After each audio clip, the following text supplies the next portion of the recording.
Welcome to the North Georgia Wine Club's blind tasting for July. So come and join us as we travel to Mendoza, Argentina, land of Malbec, where we'll learn and, of course, taste this full-bodied, flavorful red wine. This is our third blind tasting of Malbec. Previously, we tasted Malbec from Argentina and also France, where the varietal started. Tonight, we are focusing on the uniqueness of Malbec from the Mendoza region. And like every good wine, there is a history behind it, and Malbec is no exception. The history of Malbec goes all the way back to the Middle Ages, but the first written records of Malbec were recorded in the 16th century when it was labeled Auxerrois. The name Malbec wasn't introduced until the 1780s, most likely because Monsieur Malbec planted it in Bordeaux. Winemakers in France still refer to it as Cor or Cot, which is probably a nod to the region that birthed it, Cahors. The Malbec grape really didn't rise to fame until it was introduced to Argentina in 1868. This is when provincial governor Domingo Faustino Sarmiento instructed the French botanist Michel Pujol to bring grapevine cuttings from France to Argentina. Among the vines that Pujol brought were the very first Malbec vines to be planted in the country. Today, Sarmiento and Pujol are credited with the success of Argentina's wine industry. During the economic turmoil of the 20th century, some plantings of Malbec were pulled out to make way for producing jug wine.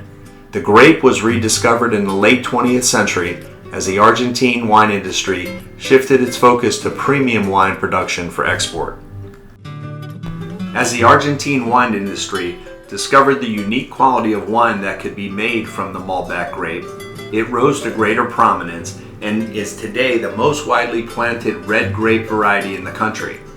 As of 2019, Malbec has experienced an export growth of more than 375% over the past 11 years, and the number of hectares planted has grown from 20,000 in 2003 to 43,000 hectares planted today. The largest importer of Malbec wine is the United States at 31%, followed by the United Kingdom, Canada, and Brazil. So now that you know how the Malbec grape got to Argentina and a little bit of history and also the phenomenal growth, let's talk about the largest region, Mendoza.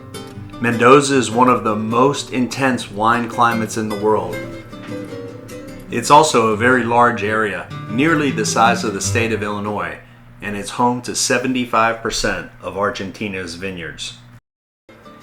It lies on a high, flat plain next to the Andes Mountains, whose peaks act as a rain shadow. Annual rainfall is only about 8.9 inches, characterizing Mendoza as a desert.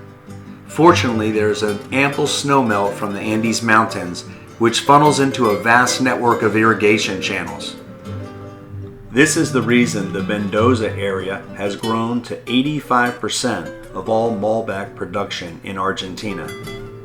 Let's look a little bit more at the terroir and why Mendoza is so special. Terroirs are the combination of factors, including sun exposure, soil, water, and altitude. Soils in Mendoza are alluvial, which means river deposited, which contains sand, clay, and a layer of gneiss pebbles created during the late Middle Triassic period, which was 200 billion years ago. These traits make for very well-drained, low-nutrient soils that offer pretty ideal growing conditions, limiting vine stress, and create the most concentrated grapes. You may have heard altitude, the higher the better. Well, that's the case with Mendoza. In a different hot climate, grapes would ripen rapidly and lose all of their acidity, which would make them very flabby and tannic. Fortunately, because Mendoza sits at approximately 3,000 to 4,000 feet above sea level, nighttime temperatures drop drastically, which serves to halt the ripening process and preserve the grape's acidity. And now that you know where the original plantings of Malbec came from, and how they got to Argentina, and how the grape is thriving in the terroir, it's time to fill our glasses and sample some. But first, let's take a look at where it is on the table of red wines. So starting at the top of the table, you see Gamay, Pinot Noir, and a Grenache being a lighter red. As you move down, you have Sangiovese, Merlot, our favorite, my favorite, Tempranillo, and then you see Malbec just ahead of the Bordeaux blend, followed by a Cabernet Sauvignon. The question is, what will you taste in your glass? Well, if the wine was from a cooler climate like Cahors, France, where the grape started, you may taste black cherry and raspberry.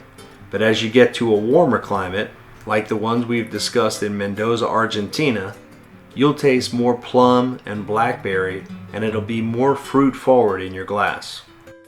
Additional flavors you may taste are vanilla, sweet tobacco, and cocoa. The taste profile will be semi-dry with full body, with medium tannins and medium to low acidity, with an alcohol content of 13.5 to 15%. Malbec is to be served at 60 to 68 degrees. Glass is universal. It's recommended to decant 30 minutes, and you can store in your cellar for 5 to 10 years. And here are some Mendoza Malbec fun facts. Malbec World Day, which pays homage to Malbec, is April 17th, a date chosen because on the same day in 1853, the first agricultural school in Argentina was founded, becoming a symbol of the transformation of Argentina's wine industry. And more wine is produced in Argentina than in any other country on the continent of South America, and over 70% of Argentina's grapes are grown right there in Mendoza, which makes it the 6th largest producer of wine in the world. More Malbec is produced in Mendoza than anywhere else in the world. It's also incredibly cost-effective to grow and produce wine in Argentina. On average, it costs about $30,000 for land and labor per acre in Argentina to produce grapes, whereas in Napa Valley, it's nearly $300,000 per acre for the same production cost. That's 10 times as much. So think about that when you're taking a sip tonight, and cheers, and have a great tasting.